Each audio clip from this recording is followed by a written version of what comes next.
Welcome to another episode of They've Got Now. I'm really excited to be joined today by the head coach of George Mason, Vanessa Blair-Lewis. George Mason has been one of my favorite teams to watch this year. I think the A-10 as a whole has just been an absolute blast. But Vanessa, first and foremost, I really appreciate you making the time. I know you've had a busy day today, but no, how's everything going on your end?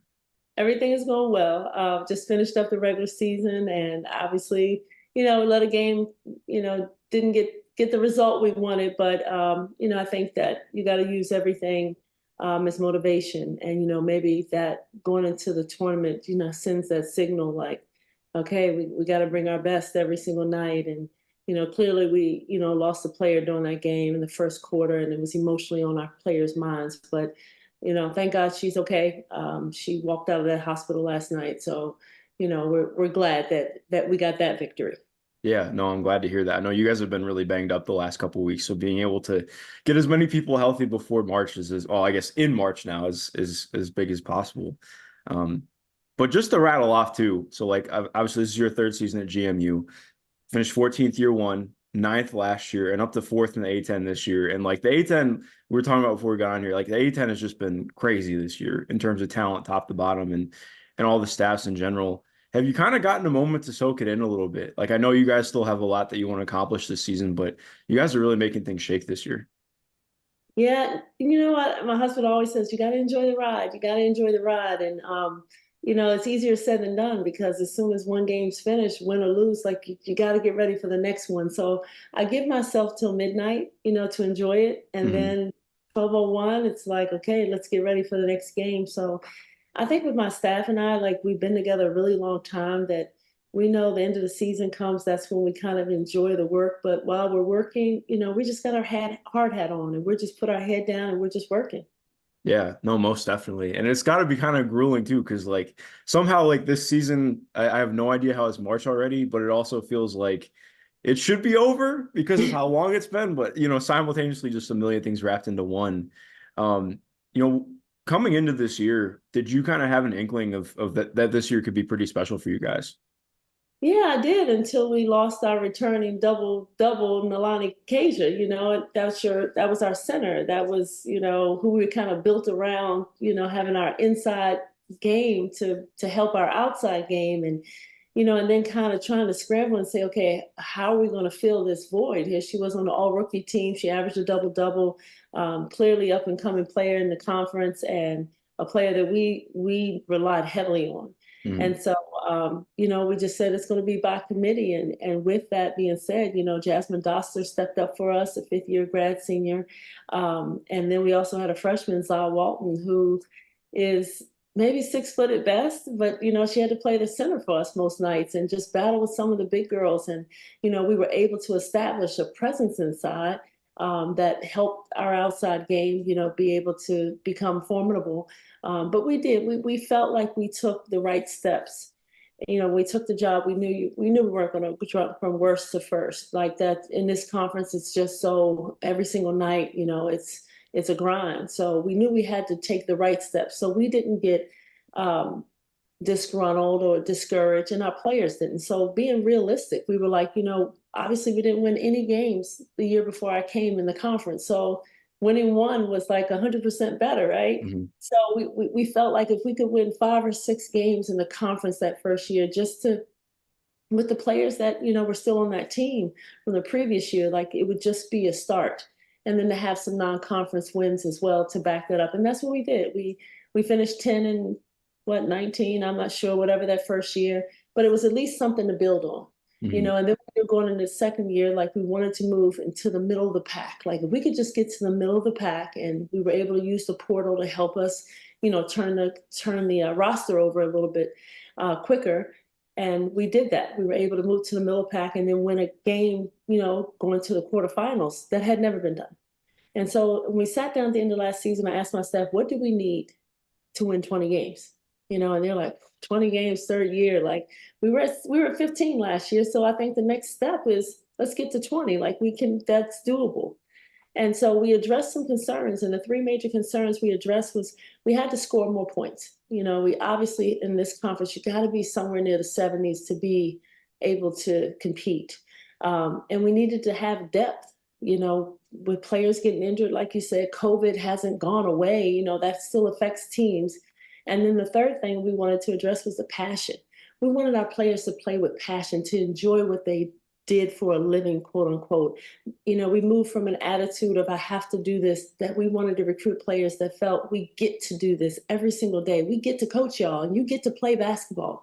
And that's exactly the chemistry that we wanted thriving through our team, and that they would just play for each other, play with each other, and just have a passion about the game. And I felt like we hit all three of those things on the head this year that got us to the 20 wins that was our goal. Yeah, so many great nuggets in there. I think like first and foremost, like you're mentioning with the passion, like that's one of the reasons I've loved watching you guys play. So this is my first full year covering college basketball.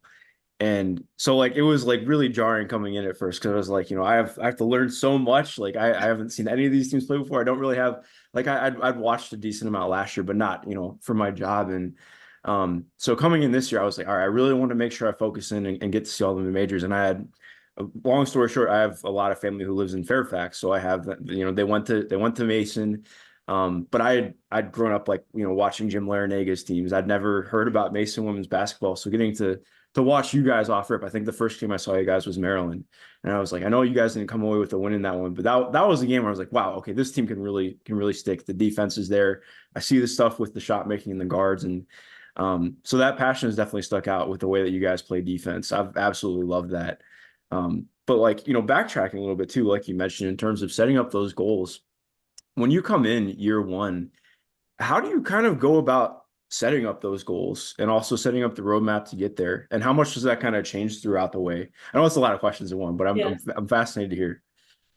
Well, I think where we have to kind of backtrack to is that my staff and I have been together a while, Yeah. so we've been able to turn around programs. So we have kind of like, this is the formula. This is how we do it. And Hmm. obviously every place is different, but for us it was, we have to get to the culture in the locker room, because sometimes a team isn't their record and sometimes they are, right? But you don't know what happens in between. So what is the locker room like? What is the culture like? And for us, we're a big faith-based staff. We're big family oriented. We don't just say family, we do family. We do it really well. And so when we were at Bethune-Cookman, we were turning that program around.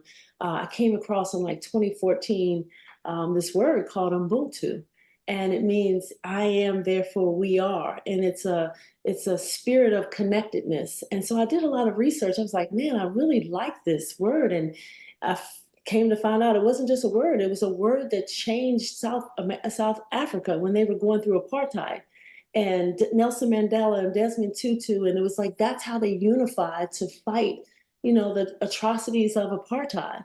And it wasn't a word they said, it was a spirit they lived in. And when I spoke with the girls the first time we got together, I told them the story I'm telling you now, that there was actually an American missionary who went over to South Africa, and he was playing with these little kids in a field, and he took this bowl of fruit and he took it up to the top of the hill, and he said, all right, 1, 2, 3, whoever gets up here quickest, fastest gets the bowl. And so he counted off 1, 2, 3, and he was shocked. All of the kids grabbed each other's hands and they walked up the hill together. And so he was just like, he's doing his psychology thing. And he's like, can I just ask one of you, like, why wouldn't one of you just run up here and get it all? And the little kid said, what would it gain us if I ate and my brother didn't eat? So that's the spirit, right? The spirit is, I'm going to be my best self if you're your best self. Like, we got to watch out for each other. We got to lean in for each other. And no matter how different we are, that's what makes us great. And so that's what I brought to this team, that same spirit of Ubuntu that we thrived in at Bethune. And it doesn't mean like you have 16 girls, they're going to get on each other's nerves, right? Hmm. By March, you're all ready to be like, oh, pull my hair out, we need to get a break. Um, but the spirit, and that's what they play with, like, and that's the passion. So when I say passion, I mean that passion of Ubuntu, that I don't care if it's my night, I'm not making shots, but you are.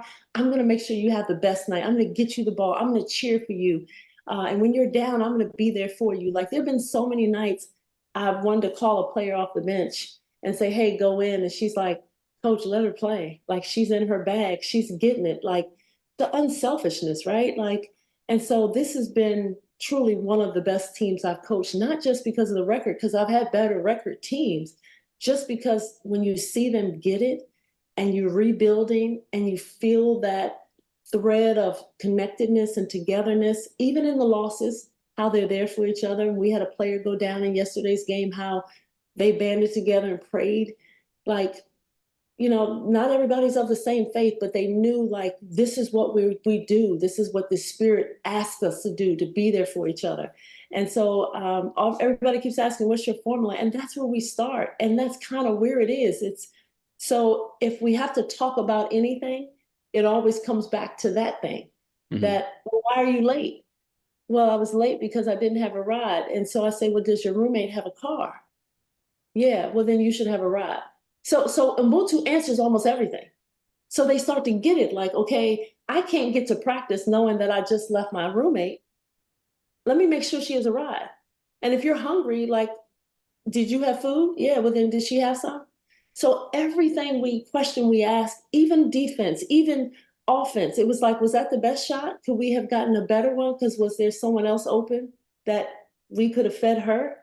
So it's all about kind of giving to each other. And so um, I'm just really excited to coach this team. Like they've gotten it. And you talk about portal kids and transfers, and sometimes, they're not your kid initially, so they come with different teaching and different methodologies.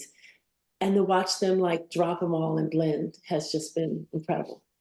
Yeah, it's kind of like obviously like I did my research coming into this, so I've heard of I've heard you talk about Ubuntu before, and but like really like hearing it and getting to listen to you say it and hearing the passion you speak with it, I'm like, all right, I'm ready to go. Like I totally feel it, and no, like it literally it clicks and makes sense. I'm like, okay, I get that now.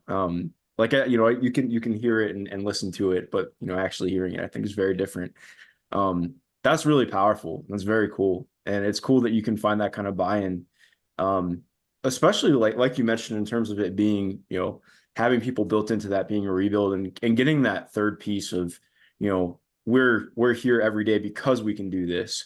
How do you Mhm. kind of work on instilling that? Because I think especially for players and like players who have been there prior to you getting there, like that can be tough, like making that shift from we're here because we can be this winning team. Like we're here because we love doing this and we want to be great. So like, what do you think was really big in instilling that shift? I think there are a lot of things. I'm a big find a message in everything kind of person. I go to the Mhm. movies and afterwards I'm writing like pages because it's going to Yeah. be a big speech. And my husband's like, do you ever just enjoy anything? I just think life is so much about learning and that you can learn from anyone. Like it doesn't have to be like the doctors or the PhDs, but everybody has a story to tell. Like everybody has a message. And I'm so much a feeling coach. Yeah, X's and O's are great, but I just think you get more out of your players when they know that you care about them beyond the game, beyond the jersey. And so when I was getting ready to give birth to my first son, I was being wheeled into the hospital, and I was wheeled past a young cancer area, right? Like I had to go through this area. Oh my gosh! And these kids were fighting for their lives, like not just fighting for a game or for their civil rights. Like, not that none of that is important. I'm saying all of those can be important, but these kids had the best attitude. They were sick, they were terminal. Like, they weren't going to ever get to play a game of basketball, they weren't ever going to go to college. Like, they were kids and they were so happy. And I just said, you know what, like, how can I ever from that moment? And I just told the nurse, just wait, like the baby will come. It'll come when it comes. Just can I just soak in this moment? And I was able to watch these kids and they were playing with each other, they were sharing toys. They were white, they were black, they were Asian, they were all terminal, and they were the happiest kids. And here I'm worried about what am I gonna do when I have this baby? How am I gonna get to this game? What is it? And it just did it paled in comparison. And I said, once I get out of here, that changed me, that I get to do something that I love to do. These kids didn't get to ask to have a terminal illness, but they were loving every moment that they were blessed with.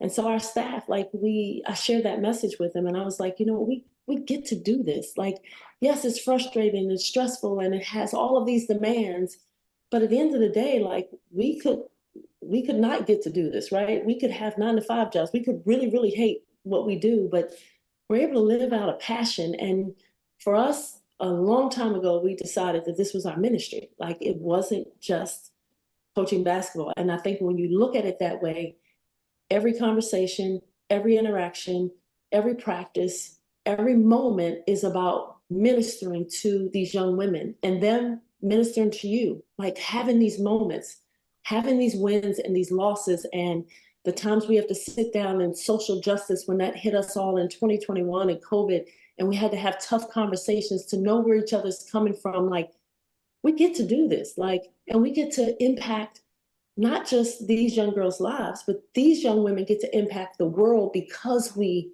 take time to impact them. So I know that was long. I'm a head coach. I know you No, said I this, love but that.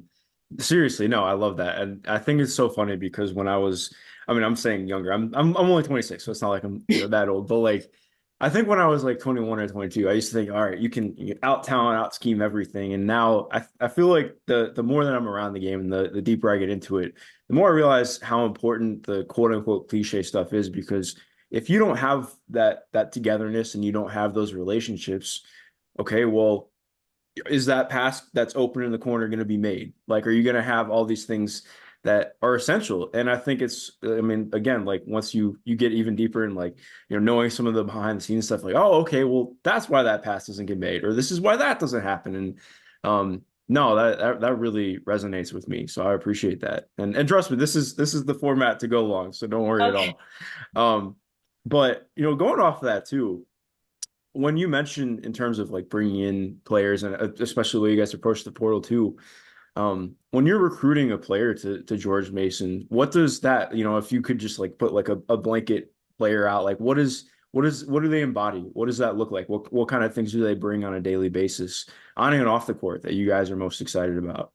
I think you have to be honest, you have to have talent, right? We Yeah. have to win with talent. We can have all the rah-rah, but at the end of the day, you have to have the talent. And so depending on what position we're looking for, we have different things that we need in that position.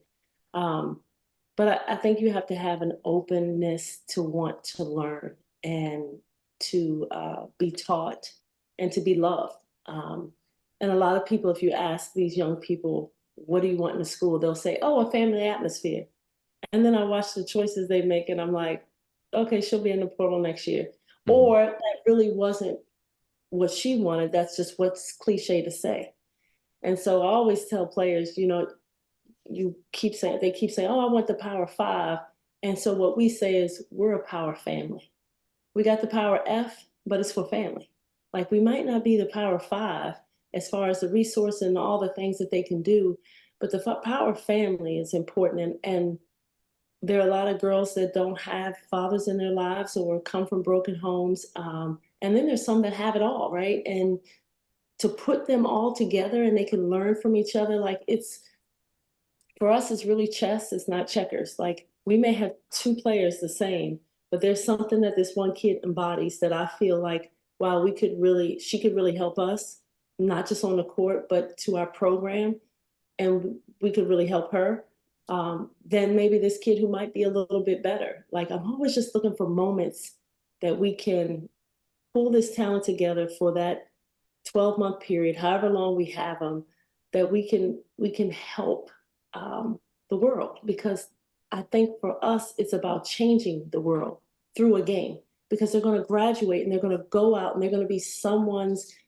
Um, Maybe they'll be the boss. Maybe they'll be an entrepreneur and come right out. But for most of them, they're going to come out and they're going to work for somebody, and whatever hand that they always say, whatever your hand finds to do, like in the Bible, you have to do it with all your might. Like, so I feel like we're the last stop before they get to where you are, where Mhm. someone says, how are you doing today? And actually cares about your answer.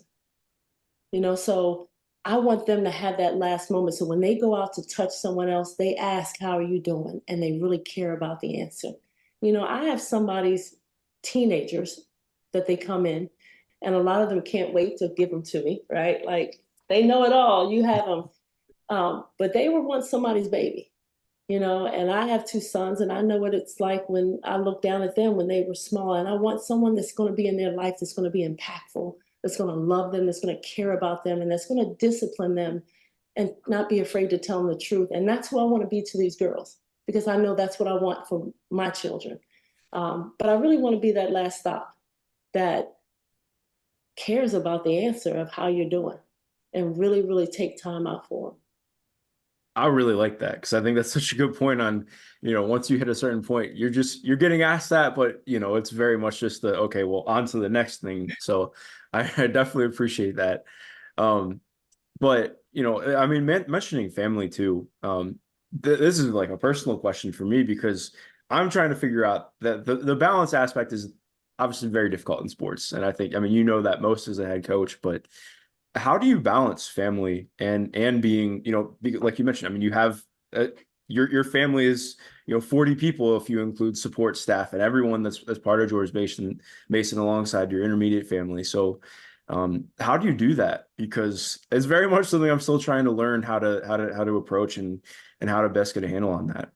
Yeah, I think when I was young, when I was 24, I was a head coach of Division Yeah. One. So I was 2 years younger than you. Like I was in charge of the whole I program, cannot even imagine. Like that's and I'm jarring like, to me. what in the world? Like, what do I do? And so there were a lot of instincts. But as a young coach, I realized that I had to have a good support staff that I trusted because you can't be everywhere. But your arms should be able to be everywhere. Like you should be able to touch.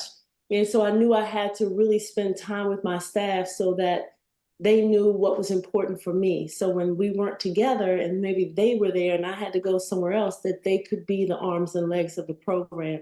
And so our staff, like I said, stayed together like for a long time. Um, and so up until this past year, my husband's an NBA referee, right? So he's gone 20 days of a 30 days of a month. And like I said, we have two kids, and I'm doing this program, running this program, and I'm like, there were some days I was like, yeah, I don't know, but like I started with, I'm a faith-based person, and I was like, Lord, not in my strength, but yours. Like there are some days, I literally this morning, one of our friends who is a good supporter of George Mason sent a picture of her twin daughters. She wanted us to see them dressed up, and so they had on like lavender Easter color dresses, and so I woke up, I'm like, is today Easter? That's too relatable. I was like, oh my gosh, did I miss Easter? Like I was so, you wake up in a different bed, a hotel room, and I Yeah. literally like, I'm like, what is today? So trust me, I don't always get it right. Yeah. There's some days where it's just like, I'm just gonna take a deep breath, and then if I make it to my bed tonight, I'll exhale then. You just go, right? But I really am blessed. I have my mother-in-law who is a retired pediatric nurse of 50 years, lives with us. So she helps the day-to-day with the kids. My mom lives with us. She does all the cooking, so I don't have to worry about the cooking or any of that. But yeah, there's some days, and like I said, I have an incredible staff, but for me, it's about organization. Like Mhm. I'm up every night and I plan out every single thing for the week. And then, life happens and I have to scrap that. And the boys got a basketball game. I got to figure out how to get there. And then like today is Easter. I'm like, what happened?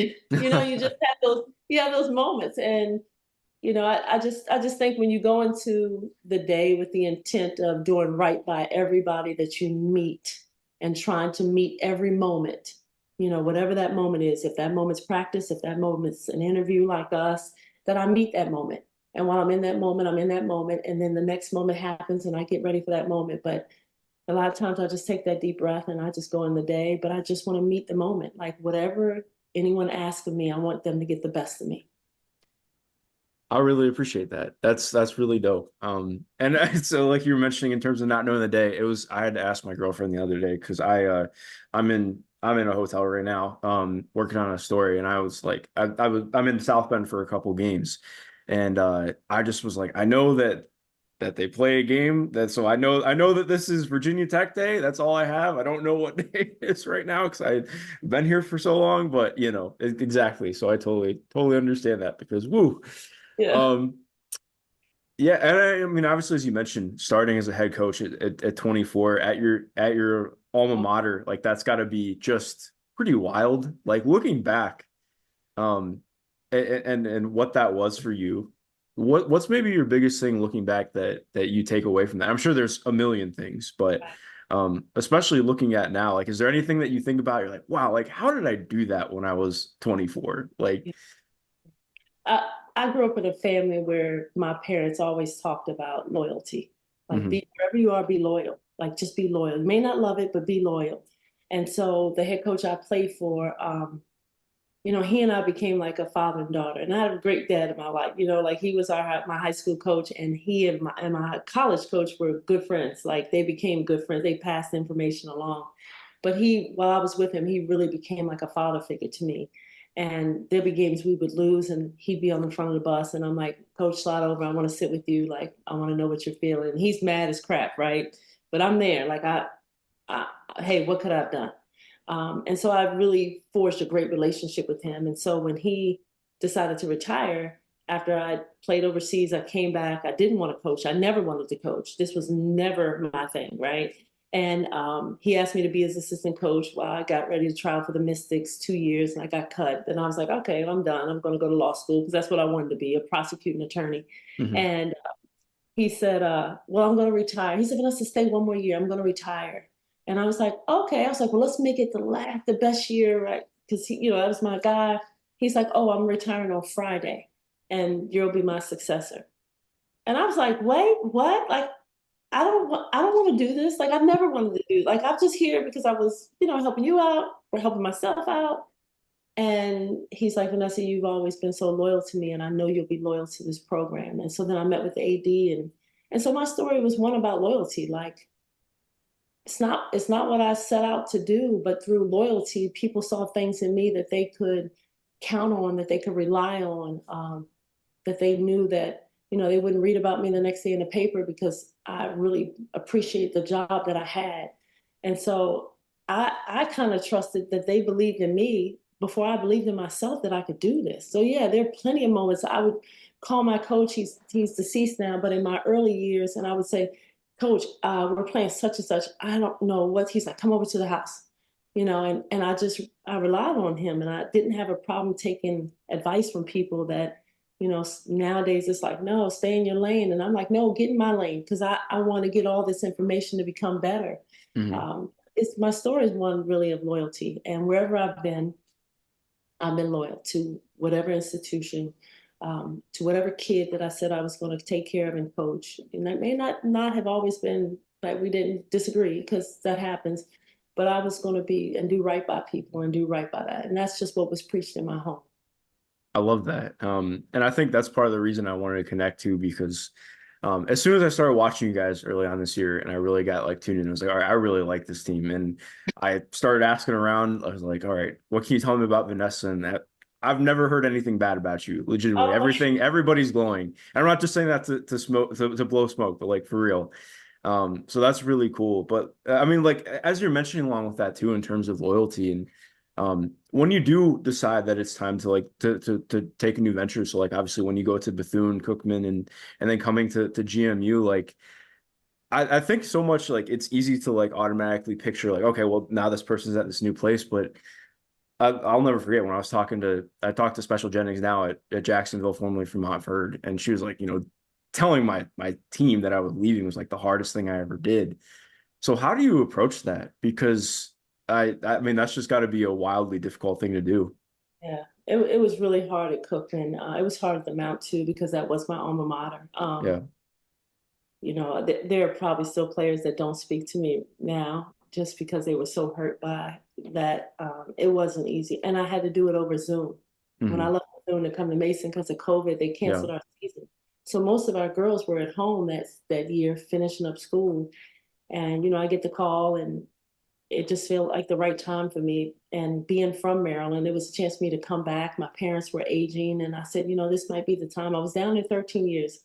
I really was loyal. I gave them everything, and I took the program to a place it hadn't been, and I felt like there was no more we could really do there.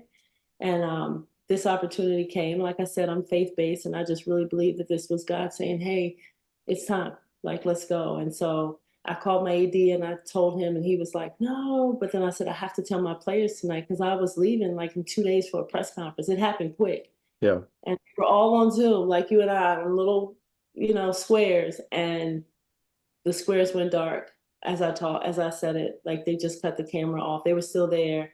And it literally broke my heart. Like I couldn't hold him, I couldn't hug him, I couldn't encourage him, and that's how I left. And that I never want to do again. I don't think it would be easy here to do it again, but at least in public, in each other's face, because we give so much to each other, right? Mhm. That was hard. The ones who understood, still stay in contact, but there were some that were devastated, like, and their families, because they were like, we want you to coach our daughter. I couldn't take everybody with me. And so there was no easy way. There's no easy way to say bye. Yeah. No, definitely. Because part of the reason I asked too, because I feel that I'm terrible at goodbyes. Like I absolutely hate doing them.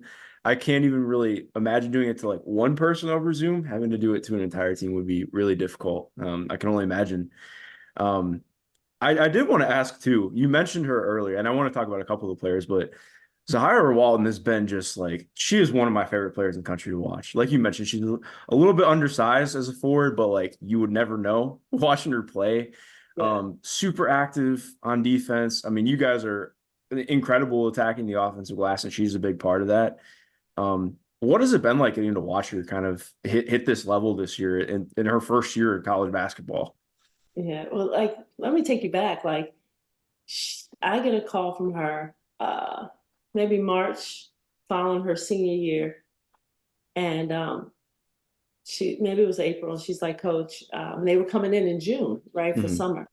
And she said, Coach, I did something to my knee. I'm going to the doctor's now. I'm like, oh, what? Calls back, tears her ACL. And I knew she was a talent, not highly recruited, maybe had one offer literally, but I saw her playing. I'm like, this kid is going to be amazing. Just had all the tools, right? And I'm like, oh my gosh. So all last year, she's just on the sideline rehabbing. And I'm thinking to myself, will she be able to come back to form the way she was? And so to see her this year killing it, like you wouldn't even know this kid. She never wore a brace. Like you would not even know that she worked her tail off. And I'm just so proud of her. Like, and I always wonder if she's breathing because she's stoic, right? She gets fouled. The face is the same. It was the same way when I recruited her. I'm like, does this girl breathe? And you say something to her like, I need you to get this next rebound. And she's like, yep, I'll get it.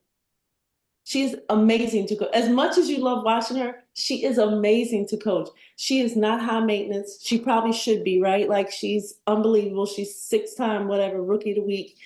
She'll probably be rookie of the year.